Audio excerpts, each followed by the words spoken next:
বন্যার যেই আর্থিক যেই স্বচ্ছতার জবাবদিহিতা সেটা কিন্তু আমরা দিয়েছি।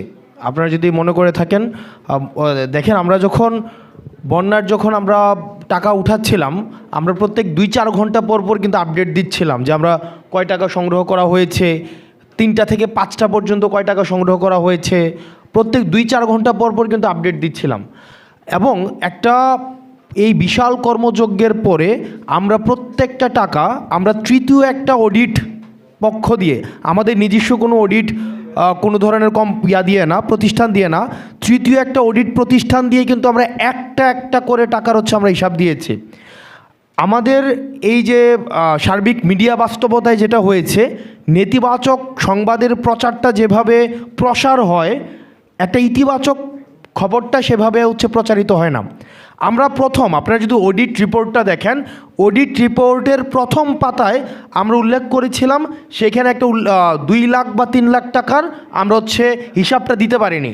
অর্থাৎ আমাদের লিমিটেশনসটা আমরা প্রথম পেজে আমরা লিখেছি যে এই অডিট রিপোর্টে আমরা 2 লাখ বা 3 লাখ, আমার নির্দিষ্ট ফিগারটা মনে নেই, আর বাকি যে 16 কোটি বা 15 কোটি টাকার প্রত্যেকটার রিসিট সহ আমরা এই অডিট, আপনার রিপোর্টটা চাইলে এখনও আপনারা দেখতে পারেন।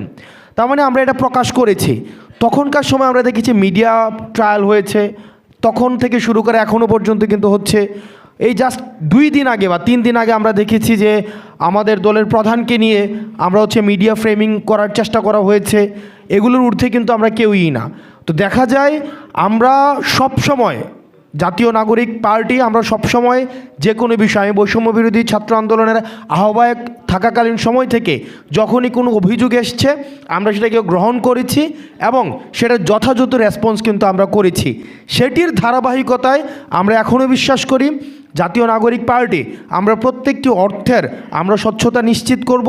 এবং আমরা আপনাদের সব মিডিয়ার সামনে আহ্বান জানাচ্ছি যে এই অর্থনৈতিক যে ধরনের অপপ্রচার করা হচ্ছে, অর্থনৈতিক যে ধরনের ব্লেমগুলো দেওয়া হচ্ছে, আমরা বলবো আপনারা বিদ্যমান যেই আইনগত যে ব্যবস্থা আছে, বিদ্যমান যেই আপনার আইনশৃঙ্খলা বাহিনী আছে, আপনারা যথাযথ প্রক্রিয়ায় আপনাদের সুনির্দিষ্ট যদি কোনো অভিযোগ থাকে আপনারা সেখানে অভিযোগ করুন।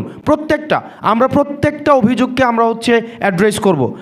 আমরা দেখেছি যে আমাদের সম্পর্কে নেতিবাচক বিভিন্ন কোম্পানির নাম জড়িয়েও আমাদেরকে বলা হচ্ছে সেখান থেকে আমরা অর্থ নিয়েছি। এই ধরনের অপপ্রচার কিন্তু রয়েছে। আমরা আপনাদের মিডিয়ার মাধ্যমে আহ্বান জানাবো, আপনাদের যদি সুনির্দিষ্ট কোনো ধরনের অভিযোগ থাকে তাহলে সেটি আপনার আইনশৃঙ্খলা রক্ষাকারী বাহিনীর কাছে জানান। আমরা জাতীয় নাগরিক পার্টির প্রত্যেকটা ব্যক্তি এই সাহস আছে যে আমরা প্রত্যেকটা অভিযোগকে আমরা ফেস করব। আমরা বলেছিলাম যে যদি আমরা নিজের ওই ক্যাপাসিটি আমাদের নাই, একটা 16 কোটি টাকা প্রত্যেকটা জায়গায় গিয়ে ডিসবার্স করার ওই ক্যাপাসিটি, ইনস্ট্রুমেন্টাল সাপোর্ট আমাদের নেই। সেজন্য আমরা যেটা করেছি, ত্রাণ ও দুর্যোগ মন্ত্রণালয়ের কাছে এই টাকাটা আমরা হস্তান্তর করেছি এবং সেখান থেকেই তাদেরকে কিছুদিন আগে জাস্ট 2 উইকস ব্যাক আমরা দেখলাম যে আপনার মাননীয় উপদেষ্টা চিফ অ্যাডভাইজার উনি ওখানে বন্যা পরবর্তী সময়ে যে আমাদের ঘরবাড়ি করে দেওয়া, তাদের কর্মসংস্থানের ব্যবস্থা করা, যেটার পুনর্বাসন যে প্রক্রিয়াটা, এই প্রক্রিয়াটা কিন্তু সম্পন্ন করেছেন। তা আমরা আপনাদেরকে অনুরোধ করব এই টাকার যথাযথ সরকার ব্যবহার করেছে কিনা সেটাও একটু আপনারা যথাযথভাবে ওই মন্ত্রণালয়ে আপনারা একটু অ্যাড্রেস করবেন।